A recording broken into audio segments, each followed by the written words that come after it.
सिंधुदुर्ग जिल्ह्याची विकासाकडे घौडदौड. शासनाच्या विविध योजनांमुळे शेतकऱ्यांना मिळालं बळ. कृषी यांत्रिकीकरण योजना, शेतीत आधुनिकतेची जोड, कष्टाला तंत्रज्ञानाची साथ. शेतकऱ्यांच्या प्रगतीसाठी शासनाची प्रभावी योजना कृषी यांत्रिकीकरण योजना. या योजनेचा मुख्य उद्देश म्हणजे शेतकऱ्यांना कृषी यांत्रिकीकरणासाठी प्रोत्साहन देणं आणि दर्जेदार कृषी अवजारे अनुदानावर उपलब्ध करून देणं. ट्रॅक्टर, पॉवर टिलर, रोपवाटिका यंत्र, फवारणी यंत्र आणि विविध आधुनिक अवजारे खरेदीसाठी आता शासन देत आहे आर्थिक हातभार.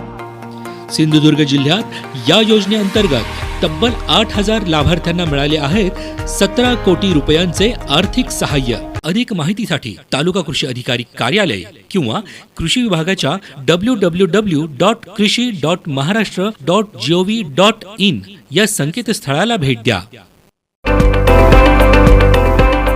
शासनाच्या योजनांनी शेतकऱ्यांना मिळाले नवे बळ, नवा विश्वास. सिंधुदुर्ग जिल्हा होत आहे अधिक आत्मनिर्भर, सक्षम व समृद्ध.